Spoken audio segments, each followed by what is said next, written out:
খনিজ তেলের উপজাত হিসাবে পেট্রোলিয়াম জেলি আমরা পাই। আজকে আমি পেট্রোলিয়াম জেলিরই একটা রিভিউ করব। Hello friends, welcome to my channel. আমার চ্যানেলে আপনাদের সবাইকে অনেক অনেক স্বাগত। তো এটা হচ্ছে ভ্যাসলিন পেট্রোলিয়াম জেলি। বলতেই আমরা যেটা সবার প্রথমে মাথায় আসে সেটা হচ্ছে ভ্যাসলিন পেট্রোলিয়াম জেলি। মার্কেটে আরও পেট্রোলিয়াম জেলি আছে, কিন্তু এটাই সব থেকে বেশি প্রচলিত। তো আমার কাছেও একটা ভ্যাসলিনের এটা একটা পেট্রোলিয়াম জেলি আছে। আমার কাছে এটা একটা ছোট্ট 5.5 গ্রামের একটা ডিব্বা আছে। আমি এইরকমই কিনি, একটা ব্যবহার করি, শেষ হয়ে যায়, আবার একটা কিনি। এটা ট্রাভেল ফ্রেন্ডলি, আমার এটা অনেক কাজে লাগে, আমি সাথে রাখি, সেজন্য আমি ছোটো ডাব্বাই কিনি। তো এই 5.5 গ্রামের দাম হচ্ছে 5 টাকা, আর এটা সেলফ লাইফ হচ্ছে 3 ইয়ার্স। তো এইটা হচ্ছে সেই ছোট্ট পেট্রোলিয়াম জেলি। তো এইটা সবসময় কিন্তু রাত্রেই ব্যবহার করতে হবে। এটা দিনে মেখে কখনোই বেরোনো যাবে না, তাহলে রোদে কিন্তু ঠোঁট বা স্কিন কালো হয়ে যাবে। এটা প্রধানত আমরা ঠোঁটে লাগাই বা স্কিনে লাগাই। এটা মেখে কিন্তু সেভাবে বাইরে যাওয়া যাবে না। তো এবার এটা বলি যে আমি এটা কিভাবে ইউজ করি। এটা অনেক রকমভাবে ইউজ করা যায়। আমি প্রধানত 5টা উপায় এটা ইউজ করি। এটা কি বলছে, এটা হচ্ছে ভ্যাসলিনের যেটা পেট্রোলিয়াম জেলির যেটা গুণ, সেটা হচ্ছে এটা ময়েশ্চারটা লক করে।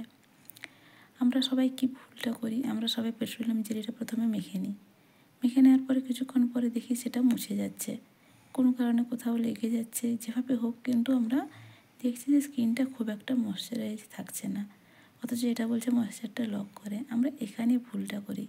এটা কিন্তু কোনো ময়েশ্চারাইজার নয়, এটা হচ্ছে ময়েশ্চারটাকে লক করে। তাহলে কি করতে হবে, আমাদের আগে ময়েশ্চারাইজার বা লোশন বা ক্রিম যেটা খুশি লাগায় সেটা তাকে লাগিয়ে নিতে হবে, তার উপরে এটা লাগাতে হবে। তাহলে এটা এর কাজটা ঠিকঠাক করতে পারবে, এটা ময়েশ্চারটা লক করতে পারবে।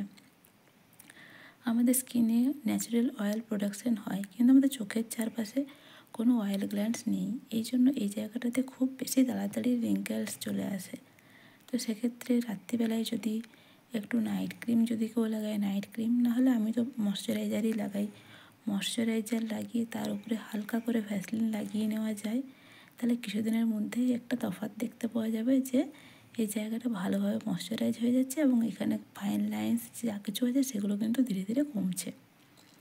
আচ্ছা, দ্বিতীয়ত এটা যেটা ব্যবহার হয় সেটা হচ্ছে ঠোঁট ফাটার ক্ষেত্রে। আমাদের যখনই দেখি যে ঠোঁট ফেটে যাচ্ছে, আমরা সঙ্গে সঙ্গে ভ্যাসলিনটা লাগিয়ে নিই।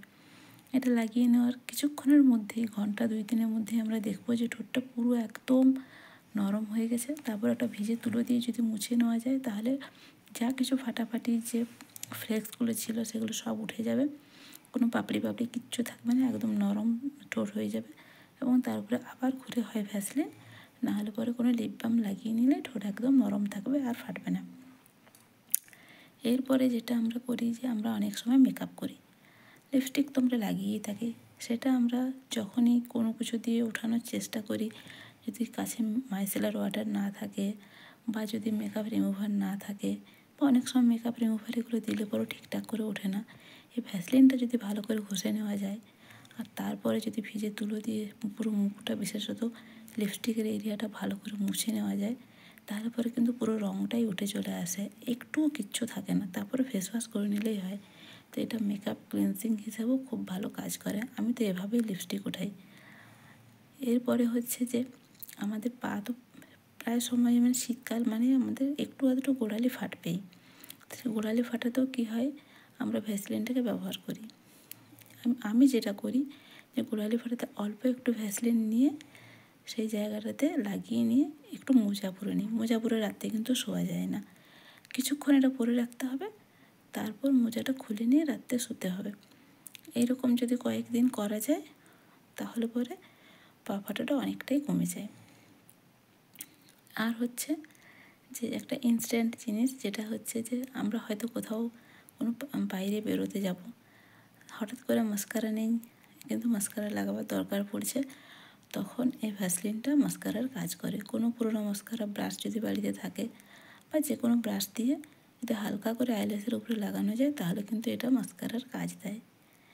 তো এই রকম 5টা উপায়ে আমি এটাকে বেশি ব্যবহার করে থাকি। আরও হয়তো এর ব্যবহার আছে, কিন্তু এর বেশি আমি আর ব্যবহার করি না সেভাবে।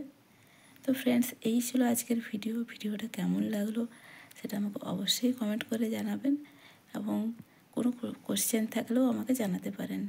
আমার ভিডিওটা ভালো লাগলে ভিডিওটাতে একটা লাইক দিয়ে দেবেন, এবং এটা ফ্রেন্ডস ফ্যামিলির সাথে শেয়ার করবেন। আমার চ্যানেলে নতুন হয়ে থাকলে ভিডিওটা অবশ্যই সাবস্ক্রাইব করে নেবেন। দেখা হচ্ছে পরের ভিডিওতে।